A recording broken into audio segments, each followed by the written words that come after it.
paham-paham semacam-macam. Mau kan Allah dawuh qul la ya'lamu man fis samawati wal ardi ghaiba illa Allah. Dados sing ngerti barang gaib apa sing terjadi sesuk niku hanya Allah Subhanahu wa taala. Itu menjadi firqah besar di dunia. Sampai mereka menafikan bahwa Nabi juga tidak tahu perilaku kita sekarang. Sehingga mereka mengingkari semua hadis tentang sholawat yang bahwa setiap sholawat itu dipertontonkan di Nabi. Kemudian Nabi menjawab sholawat setiap umatnya. Ya, setiap apa? Nah, itu bohong besar. Allah itu ngendikan hanya begini, yang tahu barang gaib itu hanya Allah. Oke, kita sepakat yang tahu barang gaib hanya Allah. Mestinya ditambah dan yang dingertikan Allah. Dan yang cuma yang dingertikan Allah itu ngertinya karena lagi-lagi karena diberitahu. Dan itu ada ayatnya juga, ayat ini sharihah jelas. Allah mensifati dirinya itu alimul ghaibi, ini di surat Jin. Alimul ghaibi fala yuzhiru ala ghaibihi ahada illa man irtada mir rasulin. Illa man irtada Rasulullah. Allah itu zat yang tahu alam gaib, dan alam gaib yang dimengerti Allah itu tidak pernah dipertontonkan atau diajarkan ke yang lain kecuali Rasul yang diberi ridho. Jadi artinya apa? Ada beberapa barang gaib yang Nabi dingertikan. Paham itu maksudnya? Tapi ya tetap dia, karena posisinya Nabi itu di. Saya beri sekian contoh, misalnya begini. Waraqah bin Naufal itu orang Nasrani, tapi dia penginjil yang sejati. Dia tahu bahwa Nabi akhir zaman mau lahir di angkatan dia. Ya akhirnya ketika Nabi sowan setelah mendapat wahyu, kata Waraqah kan, kamu itu Nabi benar dan Anda dapat wahyu kayak Musa. Saya sudah tua. Andai kan saya masih muda, saya akan membela kamu saat kamu diusir oleh kaum Anda. Terus kata Nabi Muhammad, masa saya diusir? Terus kata Waraqah, orang seperti kamu pasti ngalami diusir. Itu 1 hari setelah Nabi Muhammad jadi Nabi. Kemudian beliau diusir setelah 13 tahun jadi Nabi.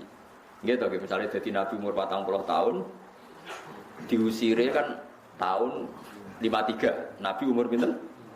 Itu kan barang gaib, tapi tercatat dalam aturan-aturan kriteria Nabi agar Nabi, ya sebenarnya alami diusir. Nah itu ya barang gaib, tapi orang bisa tahu karena dingerti.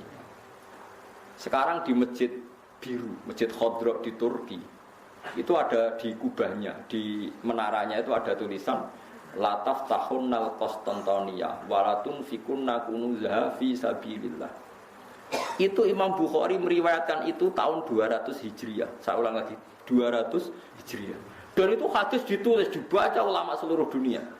Zaman itu Konstantinopel masih dalam kekuasaan Romawi. Konstantinopel Turki ini. Konstantinopel yang terkenal tentang Turki. Setelah 600 tahun dari hadis itu diriwayatkan, Konstantinopel ditaklukkan oleh Pangeran Al-Fatih. Jadilah negara Islam. Makanya masjid ini jadi masjid apa? Al-Fatih. Tapi Nabi berani ngendikan itu. Taunya karena dingerti. Paham ya? Makanya maksudnya kecuali yang diberi ngerti Allah. Jadi keliru kalau ada orang ono wali kiai kok ngerti barang gaib, sing roh barang gaib mau apa tok, itu benar, tapi Allah punya hak mengertikan yang diberi ngerti. Mergo ono istisnae wae ya, alimul ghaibi fala yudhiru ala ghaibi ahadan illa man irtadha mir rasul. Jadi Allah itu zat yang tahu barang gaib dan tidak akan mengertikan kecuali sama orang yang dikasih. Di antaranya tentu Rasulullah. Sehingga Rasulullah bisa ngendikan sayati ala nasi zamanun. Nanti di akhir zaman ada perilaku begini. Coba sekarang lihat. Saya itu hafal sekian teks tentang Syam. Nabi ketika ngendikan akhir zaman apa? Sayati ngene-ngene. Terus di antaranya apa? Wayak surul harut. Dan nanti banyak pembunuhan. Di mana ya Rasulullah? Fa'asyara ila Syam. Nabi menunjuk apa? Syam. Orang tahu semua, sekarang pembantaian terbanyak di Syria. Syria itu Syam.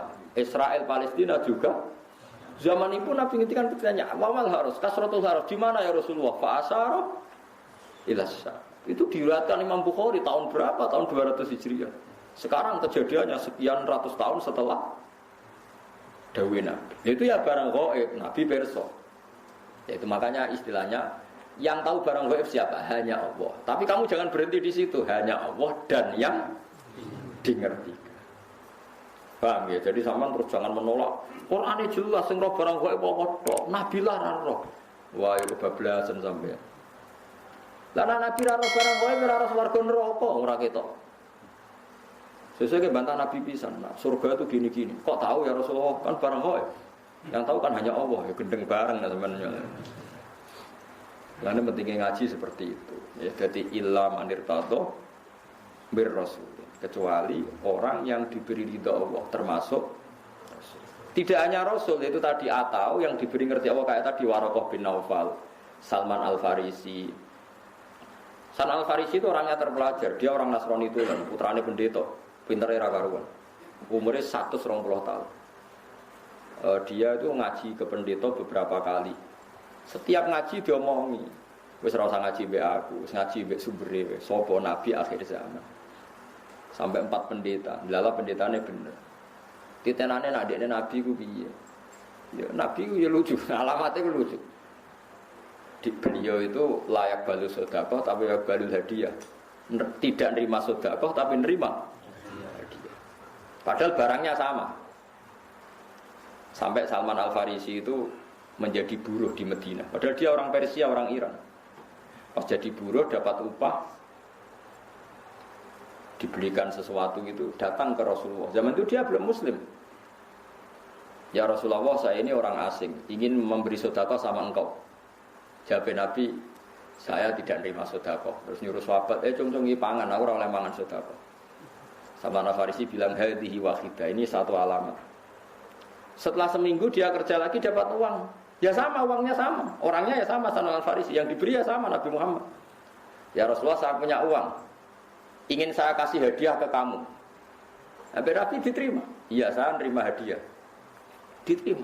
Padahal barangnya ya bodoh. Hanya dibahasakan sedekah sama hadiah. Itu menunjukkan bahwa dalam nubuwah itu ada sandi. Sama-sama posisinya dikasih, tapi dibahasakan sedekah Nabi menolak. Dibahasakan sedekah hadiah Nabi menerima. Itu ya barang gaib. Salman tahu itu jauh sebelum kenal Nabi, tapi dia tahu bahwa di antara definisi Nabi atau alamat Nabi seperti itu. Dan nanti ditemukan ya persis seperti sifat yang dikenali lewat kitab-kitab rujukannya itu. Nah itu boleh karena dimengertikan. Karena apa? Dimengertikan. Banyaklah cerita-cerita sahabat yang alim, masyhur itu sih. Itu di kitab-kitab hadis masyhur. Sayyidina Umar itu ketika di Madinah pasukannya terdesak di Irak. Irak Madinah itu penerbangan 2 jam. Penerbangan 2 jam so bayangno jauh. Itu pasukannya terdesak, Umar dari Madinah bisa mimpin pasukan yang di Irak. Semua pasukannya dengar suara Umar. Beliau pas khutbah, ya Sariyah Al-Jabal, kalau Jabal tadi, ya Sariyah Al-Jabal, hei pasukanku kamu harus berlindung di atas gunung. Pertama pasukannya sudah santai-santai di ruang terbuka. Di sana kan gurun pasir ya, kalau ruang terbuka itu bahaya sekali. Semua pasukan dengar suara Umar. Akhirnya mereka sembunyi di atas gunung. Nah itu ya barang gaib. Coba jarak Madinah. Sampean kene kitab Ibu waca ora ros trahum. Iku Madinah iso delok pasukan teng. Ngerti musuhe liwat kene, pasukane ning kene kalau enggak dingertikan, diperingatkan bahaya. Kaget sing ngrungokno khutbah. Umar piye karepe tengah-tengah khutbah. Bilang ya Sariyah Al-Jabal, ya Sariyah Al-Jabal. Itu semua pasukannya dengar. Setelah sekian bulan pasukan itu menang pulang.